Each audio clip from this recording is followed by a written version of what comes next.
శ్రీనివాసరావు నాయకత్వం టిఆర్ఎస్ జిందాబాద్ టిఆర్ఎస్ జిందాబాద్ జై తెలంగాణ జోహార్ తెలంగాణ మన వీరులకు జోహార్ తెలంగాణ విద్యార్థి మన వీరులకు నాయకత్వం వర్ధిల్లాలి శ్రీనివాసరావు నాయకత్వం వర్ధిల్లాలి జై తెలంగాణ కాంగ్రెస్ నాయకులారా ఖబర్దార్ అవినీతి పరులారా ఖబర్దార్ ధాన్యం కొనుగోలు దొంగలారా ఖబర్దార్ ప్రభుత్వ ఖజానా ఖాళీ చేసే నాయకులారా ఇదేమి రాజ్యం ఇదేమి రాజ్యం దొంగల రాజ్యం దోపిడీ రాజ్యం ఇదేమి రాజ్యం. గత వారం రోజులుగా నడుస్తున్న ఏదైతే ధాన్యం అవకతవకలు ఉన్నాయో వాటి మీద విచారణ గౌరవ కలెక్టర్ గారికి సంబంధిత డిఎస్ఓ మార్కెట్ కమిటీ అధికారులందరికీ కూడా తెలియడం ఏంటంటే ఆ అవకతవకలు ఎలా జరిగినాయి. ఒక రుద్రంగిలో 2 లారీలు, మలకపేటలో 2,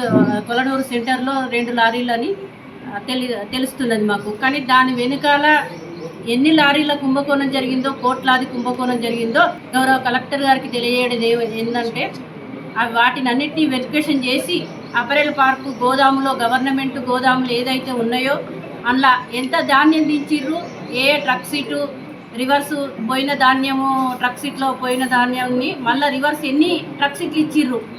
ప్రతి గోదాముకు ప్రతి సింగిల్ విండో చైర్మన్లు కూడా ఉన్నారు. ఎందుకంటే సంబంధిత వాళ్లకు బాధ్యత ఉంటుంది కాబట్టి వాళ్లకు పూర్తి స్థాయిలో జిల్లా కలెక్టర్ గారు తెలియజేయాలి.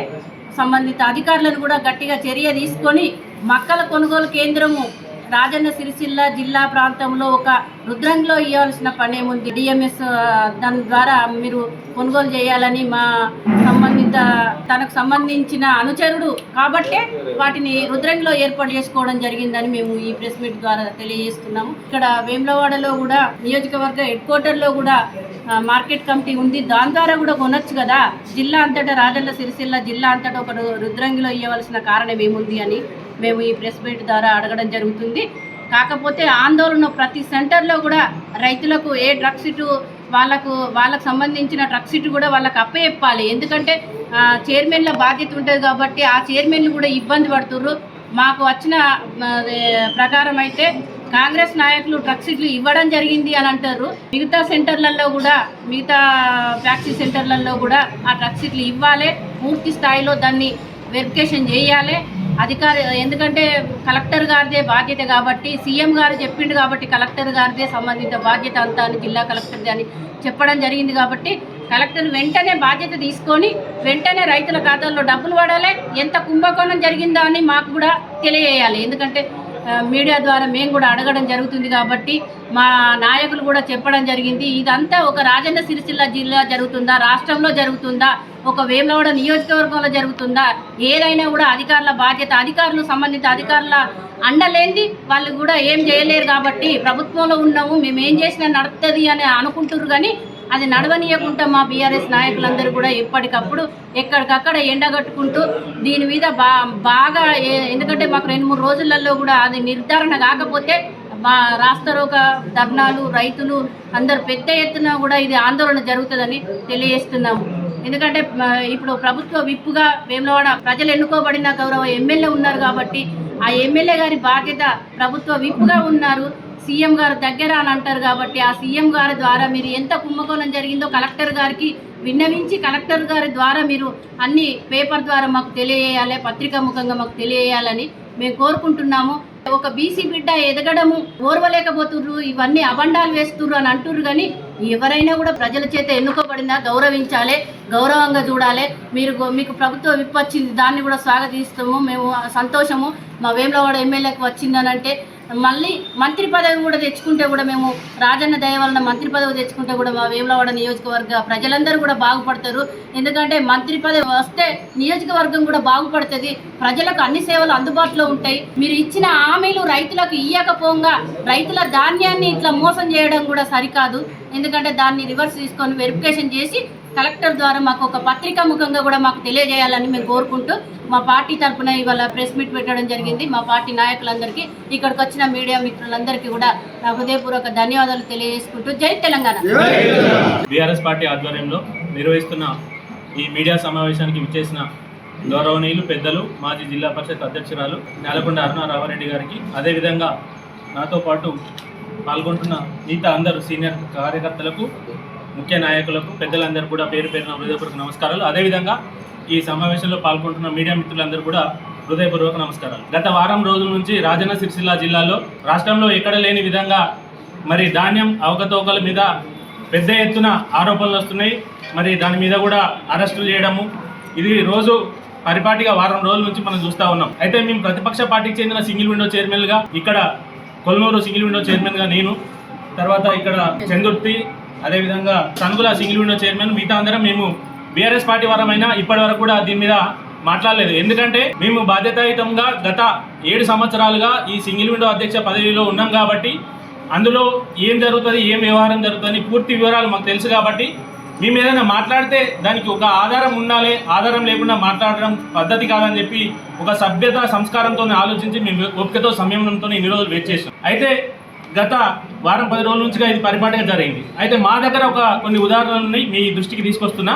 మేము ఎప్పుడు మాది కొల్లూరు సెంటర్ నుండి 10/6/2026 పిఎస్సిఎస్ కొల్లూరు నుంచి ఈ అపీరల్ పార్క్ గోదాంకు పెద్దూరుకు పోయింది truck sheet. Lorry number TS 5UA 5999. ఏదైతే మొన్న వెహికల్ దొంగ బస్తాలు తీసుకుపోయి ఏదైతే వెహికల్ దొరికిందో, లారీ దొరికిందో అదే బండి మా దగ్గర 10వ తారీఖు 6వ నెల రోజు మరి రైతులు, ముఖ్యంగా ఇలా 7 రైతులు ఉన్నారు. శ్రీరాముల శ్రీనివాస్ 174 బస్తాలు, మహేష్ వీరవేణి 129, శంకర్ ఓరకంటి 94, ఏనుగుల లచ్చవ 176, లోకుత్తి చంద్రయ్య 105, వీరవేణి వెంకటి 37, వీరవేణి రవి 100, మొత్తం 815 బస్తాలు ఉన్నాయి. దాంతోపాటు మాది ఇంకొక పీపీసీ సెంటర్ ధర్మారం. ఇదే ధర్మారం నుంచి కూడా 7/6/2026 దీనిలోకి కూడా 850 బస్తాలు ట్రక్ షీటు పంపించడం జరిగింది. బొడ్డు ముత్తయ్య 116 బస్తాలు, కోటకల్ల వేణు 85, రామరెడ్డి 278, చంద్రయ్య 178, దేవయ్య 190, 850 బస్తాలు. అయితే ఇవి పంపించిన తర్వాత జనరల్గా ఎట్లుంటుందంటే మన పీపీ సెంటర్ నుంచి బండి లోడేసి పంపించిన తర్వాత ఓ 2-3 రోజుల తర్వాత ఆ సెంటర్లో పనిచేసినటువంటి ఇన్ఛార్జ్ పోయి అక్కడ నుంచి రైస్ మిల్లో దిగితే రైస్ మిల్ నుంచి, లేకపోతే గోదాంలో దిగితే గోదాం నుంచి తీసుకొని రావడం జరుగుతుంది. అయితే ఇవి జరిగిన తర్వాత ఏమైందంటే ఒక 2-3 రోజుల తర్వాత మా సిబ్బంది పోతే ఏది ఇక్కడ విచారణ జరుగుతుంది, ఇక్కడ అధికారుల దగ్గర ట్రక్ షీట్లు లేవు అని చెప్పి ఒక 2-3 రోజులు తాచారం చేయడం జరిగింది. జరిగిన తర్వాత మా దృష్టికి వచ్చిన తర్వాత మేమేం చేసినామంటే 17/6/2026 రోజు శ్రీయుత గౌరవనీయులైన civil supply DM Rajanna Sircilla గారికి మేము ఒక లెటర్ ఇవ్వడం జరిగింది. ఎందుకంటే మా దృష్టికి వచ్చిన అంశాన్ని పీపీసీ కొల్లు నుండి వెళ్ళిన 8533 గల ట్రక్ షీట్ ఇప్పించడం గురించి అని చెప్పి మేము ఇంటర్నల్గా డిపార్ట్మెంట్కి పెట్టిన లెటర్ ఇది. 17 తారీఖు నాడు మేము ఇంటర్నల్గా డిపార్ట్మెంట్కి లెటర్ పెట్టినాం. మేము ఎందుకంటే ఒక ప్రతిపక్ష పార్టీకి చెందిన వాళ్ళు మేము చేస్తే ఏదో ప్రభుత్వాన్ని చూడలేక ఆరోపణలు చేస్తున్నారనే అభియోగాలు మా మీద మోపుతారని చెప్పి ఆధారాలతో సహా మేము 17వ తారీఖు నాడు ఎక్కడ కూడా బయట ప్రెస్ మీట్ కానీ ఏది కానీ నిర్వహించకుండా సంబంధిత అధికారులకు మేము కంప్లైంట్ చేయడం జరిగింది. దీని తర్వాత జరిగింది ఏంటంటే రైతులకు అడిగినప్పుడు మా వాళ్ళు సమాధానం చెప్పాల్సి ఉంటుంది కాబట్టి 17 నాడు మేము పెడితే మీలాంటి మీడియా మిత్రులు 4th ఎస్టేట్ మీడియా కాబట్టి రైతులు మీడియాకు చెప్పుకుంటే మీడియా మిత్రులు వచ్చి మమ్మల్ని సంప్రదించడం జరిగింది. 21వ తేదీ నాడు మమ్మల్ని సంప్రదిస్తే వాళ్ళు 22 నాడు సూర్యపత్రికలో వడ్ల లారీలు మాయం అనే ఒక కథనం, తర్వాత వార్తలు మాయం, వడ్ల లారీలు మాయం, ఏదైతే మేము కంప్లైంట్ చేసినామో ట్రక్ షీట్ చేసినామో ఇవన్నీ ఆధారాలు కూడా మేము మీడియాకి ఇచ్చినాం. మేము ఎక్కడ కూడా ప్రభుత్వం మీద ఆరోపణ చేయాలి, ఎమ్మెల్యే గారి మీద ఆరోపణ చేయాలి, దాన్ని కూడా పోలే. మేము ఇంటర్నల్గా చేసే వ్యవహారం చేసుకుంటే కూడా మీ ప్రతిపక్ష పార్టీ అయినా కూడా సంయమనంతో ఒప్పుకతో ఉన్నాం. కానీ ఈరోజు ఈ వడ్ల లారీల గురించి చర్చ జరిగితే ఇవి ఎక్కడున్నాయి ఏమైనాయి అంటే ఇప్పుడు వాళ్ళు చెప్పే సమాధానం ఏంటంటే ఇదంతా కూడా ఎంక్వైరీ ఉంది, పోలీసుల దగ్గర కన్సర్న్ డిపార్ట్మెంట్ దగ్గర ఉంది, ఇవి మేము వ్యవహారం చేసి తెలుస్తామని చెప్తున్నారు. మనం వారం రోజుల నుంచి చూస్తున్నాం. ముఖ్యంగా ఇక్కడ మేము ఇప్పటికీ మా పార్టీ నాయకులు కానీ ఎమ్మెల్యే గారు కానీ ఇప్పటివరకు ఎక్కడ కూడా మాట్లాడలేదు. మాట్లాడక ముందుకే మొన్న మా మండలానికి సంబంధించిన నాయకులు ప్రెస్ మీట్ పెట్టడం జరిగింది సిరిసిల్ల ప్రెస్ క్లబ్లో. ఎమ్మెల్యే గారి మీద అసత్య ప్రచారాలు మానుకోవాలని చెప్పి ఒక మీడియా సమావేశం పెట్టి ఇలా ఎక్కడ కూడా ఎమ్మెల్యే గారికి సంబంధం లేదని చెప్పారు తప్ప కానీ వాళ్ళ కాంగ్రెస్ పార్టీ వాళ్ళు లేకపోతే మాకు సంబంధం లేదన్న విషయం కూడా ఎక్కడ కూడా చెప్పలే. ఇవాళ మేమేం చెప్తున్నామంటే మొదటి సూత్రధారి పాత్రధారి మరి మల్కపేటకు చెందిన జంగిటి శ్రీనివాస్, ఈయన సెంటర్ ఇన్ఛార్జ్ మల్కపేట. ఏదైతే మల్కపేటలో సెంటర్ ఇన్ఛార్జ్గా పనిచేస్తుండో ఈయనకు కాంగ్రెస్ పార్టీకి సంబంధం లేదన్నప్పుడు ఇది మరి గౌరవ ఎమ్మెల్యే గారితో కండవా వేసుకొని అదే ఇప్పుడు ఎవరైతే పాత్రదారు సూత్రధారుడు ఉన్నాడో ఇప్పుడు రిమాండ్లో ఉన్నాడు ప్రస్తుతానికి ఈయన కాంగ్రెస్ పార్టీ కండువతో ఉన్న ఫోటో కూడా మీకు మేము చూపిస్తున్నాం. అదేవిధంగా రుద్రంగి చెందిన స్వామి అలియాస్ గడ్డం నర్సారెడ్డి నిన్ననే రిమాండ్కి పంపించడం జరిగింది. ఆయన 2 నకిలీ ట్రక్ షీట్లు సృష్టించి 2 లోడ్లు ఆల్రెడీ సప్లై చేసినట్టు ట్రక్ షీట్లు ఇచ్చారు. అధికారులు వాటిని పాస్ చేసి రైతుల అకౌంట్లో డబ్బులు కూడా వేసారు. అది నిన్ననే మనం మీడియాలో కూడా చూసినాం. రిమాండ్కి పంపించామని చెప్పి రాత్రి ఇలా మా ప్రెస్ మీట్ ఉందని చెప్పి రాత్రి 9 గంటలకు ఆయనను మరి రిమాండ్కి పంపించినట్టు ఒక స్టేట్మెంట్ ఇచ్చారు. దీని మీద గౌరవ ఎమ్మెల్యే గారు మేము కోరుతా ఉన్నాం, మా పార్టీ తరఫున డిమాండ్ చేస్తూ ఉన్నాం.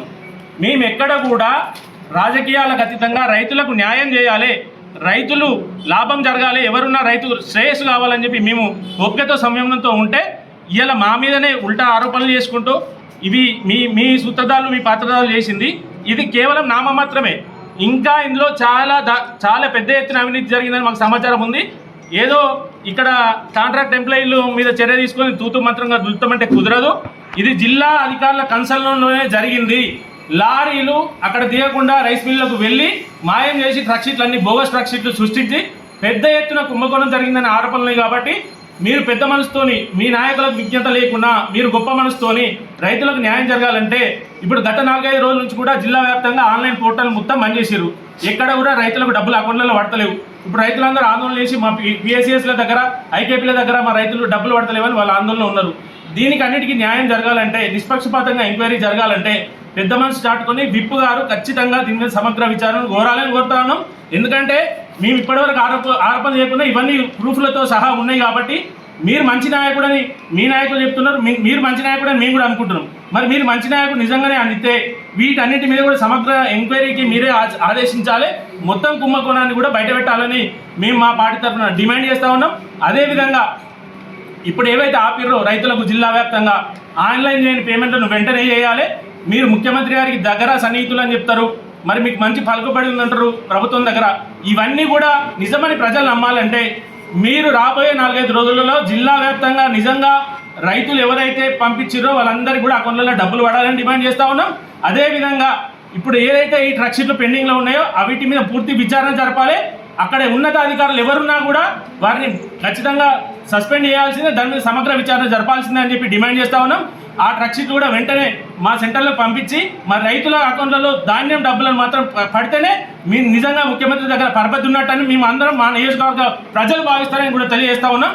ఖచ్చితంగా కూడా ఇవి గిట్ట ఇప్పుడు చేయనట్టయితే రాబోయే రోజుల్లో మా పార్టీ తరఫున కూడా ఉధృతంగా కూడా మళ్ళీ కార్యక్రమాలు చేపడతామని తెలియజేస్తూ మరి అందరికీ ధన్యవాదాలు. జై తెలంగాణ. దొంగ దొంగ దొంగ అంటే ఇక్కడ ఈ ప్రాంత ప్రజలు ఏమో అనుకున్నారు. ఏదైతే కాంగ్రెస్ పార్టీ నాయకులు మేము ఎవరం కూడా ఈ విషయం కూడా మాకు తెలియకముందే వారే ప్రెస్ మీట్లు పెట్టి ఊళ్ళల్లో ఆ పార్టీ నాయకులే వాళ్ళు మా పార్టీ నాయకులకు వాళ్ళ చెవులలో మీరు ఏం చేస్తున్నారు అని చెప్పేదాకా కూడా ఈ విషయాన్ని మాకు తెలియదు. వాస్తవానికి మరి నకిలీ ట్రక్ పత్రాలు సృష్టించి ఏదైతే ఇక్కడ గౌరవ శాసనసభ్యులు వారి అనుచరులు A3గా ఉన్నటువంటి గడ్డం స్వామి అలియాస్ గడ్డం నరసారెడ్డి, మల్కపేట చెందినటువంటి జంగిటి శ్రీనివాసులు మరి అధికారులతో కుమ్మక్కై ఈ ప్రాంత రైతుల పేరు మీద మరి వడ్లను మరి వాటి లెక్కలు ఉన్నాయి, మనం ఎంత అందిన కాడికి దోచుకోవచ్చు అని చెప్పి వారు మరి 91 లక్షలు కేవలం ఇప్పటివరకు తెలిసిందే. మరి ఈ ఉదాంతం వెనుక మరి ఇంకెన్ని కోట్ల వ్యవహారం నడిచిందో మరి ప్రజలకు తెలియాల్సి ఉంది. ముఖ్యంగా మరి ఈ ప్రాంత రైతులు కల్లాలలో 2 నెలలుగా వడ్లు గుంటలని అల్లాడుతుంటే మరి ఈ ప్రాంత నాయకుడు పోయి రైస్ మిల్లలో పరిశీలిస్తే మేము ఏమనుకున్నాం, ఈ లారీలలో మరి ఎటు పంపిస్తుండో మరి నిజంగానే ఈ రైతులకు న్యాయం చేస్తారు కావచ్చు అనుకున్నాం. కానీ ఈ కథనం వెనుక మరి ఎంత పెద్ద నాయకుడు ఉండో మాకు తెలియదు. దీన్ని వెంటనే విచారించాలి. అదేవిధంగా మొన్న కల్లాలలో మా పార్టీ నాయకులు కూడా వెళ్తే అక్కడ రైతులు భయాందోళనకు గురవుతున్నారు. ఏంటంటే ఈ కాంగ్రెస్ నాయకులు ఎక్కడ మాకు మా వడ్లను కొనరో మేము ముందుంటే మరి బీఆర్ఎస్ నాయకులకు వాళ్ళ ఆవేదన లోపలే కుమిలిపోయారు. మరి ఈ ప్రాంతాల్లో ఏం నడుస్తూ ఉంది, మొన్న నమస్తే తెలంగాణ పత్రికలో వచ్చిన కథనం షేర్ చేసినందుకు ఒక వికలాంగ మరి సోషల్ మీడియా కార్యకర్తను అర్ధరాత్రి తీసుకొచ్చి ఆయన ఫోన్ సీజ్ చేసి మరి ఆయన ఉగ్రవాదిని అరెస్ట్ చేసిన విధంగా జీబీ తీసుకుపోయి ఇంటికి వెళ్ళి తీసుకొచ్చి మరి భయాందోళనకు గురి చేసిండ్రు. ఈ ప్రాంతంలో మరి దొంగే దొంగ అన్నట్టు నిజమైపోయింది. మా బీసీ నాయకుడు అంటే మరి ఈ దోపిడీ నాయకుడిగా తయారైన వ్యవస్థ ప్రజలకు అర్థమైపోతూ ఉంది. మీరేదో మా పార్టీ మీద మేము బురద ఎదుగుతుంటే అభివృద్ధి చేయంగా ఓర్వలేకపోతున్నమాట బీఆర్ఎస్ నాయకులు. అభివృద్ధి చేయంగా ఓర్వలేకపోతలేము, అవినీతి చేస్తే ఓర్వలేకపోతున్నాం అని చెప్పి ఈ సందర్భంగా తెలియజేస్తున్నాం. ఈ ప్రాంత అభివృద్ధి కొరకు మీరు కలలుగంటున్న మంత్రి పదవి వస్తే మాకు సంతోషం, ఈ ప్రాంత అభివృద్ధి అవుతుందని చెప్పి అనుకుంటున్నాం. కానీ మీ వ్యవహారం, మీ నాయకులను దాచిపెట్టే వ్యవహారం ఈ వారం రోజులుగా మరి మీరు సమాధానం చెప్పాలి. మీ నాయకులు ఎందుకు జైలుకి వెళ్ళిర్రు? మరి దీని వెనుక మీరు ఇన్ని రోజులు తాత్సారం చేసి మసిగురించి మారకాయ చేసింది ఎందుకు ఇప్పుడు ప్రజలకు అర్థమవుతా ఉంది. ఈ ఒక్క వ్యవహారమే కాదు, మా గౌరవ మాజీ చైర్పర్సన్ గారు చెప్పినట్టు మీ నాయకుని కోసం స్పెషల్గా రుద్రంగిల్నే మక్కల సెంటర్ ఎందుకు ఏర్పాటు చేసినట్టు చెప్పాలి. మరి మీ మంత్రివర్గం ఏమో కేంద్రం చెప్పిన వడ్లనే కొంటాం, కేంద్రం చెప్పిన మక్కలే కొంటామని చెప్పి చెప్తూ ఉంటారు. మరి ఇక్కడ మీకోసం, మీ దోపిడీ కోసం సెంటర్లు ఏర్పాటు చేసుకుంటూ ఉంటారు. మరి రైతులు అల్లాడుతున్నారు. ఈ ప్రాంతంలో రైతు బంధు రాక, రైతు బీమా రాక, మరి బోనస్లు రాక, మరి గతంలో 33 రకాల వడ్లకు బోనస్ అని చెప్పి ఇప్పుడు 7 రకాల వడ్లకే బోనస్ అంటున్నారు. అది కూడా పడ్డ దాఖలాలు లేవు. రుణమాఫీ అయింది లేదు. ఈ ప్రాంతంలో మీరు కొత్తగా చేసింది ఏంది లేదు, కానీ అవినీతి మాత్రం విచ్చలవిడిగా జరుగుతుందని చెప్పి మేము తెలియజేస్తూ ఈ యొక్క వ్యవహారం మీద ఇంకా లోతైన విచారణ జరగాలి. లేని పక్షంలో మా బీఆర్ఎస్ పార్టీ మరి తీవ్ర ఆందోళన చేస్తాం. మరి మా యొక్క ప్యాక్స్ చైర్మన్ చెప్పినట్టు, మా గౌరవ మాజీ చైర్పర్సన్ చెప్పినట్టు దొరికింది రవ్వంతే, ఇంకా దొరకాల్సింది కొండంత అన్నట్టు మీరు విచారణ చేసి చేయకపోతే మాత్రం ఖచ్చితంగా పార్టీ ఆందోళన కార్యక్రమాలు చేపడుతుంది. ఈ సందర్భంగా మీడియా ముఖంగా తెలియజేస్తా ఉన్నాం. జై తెలంగాణ.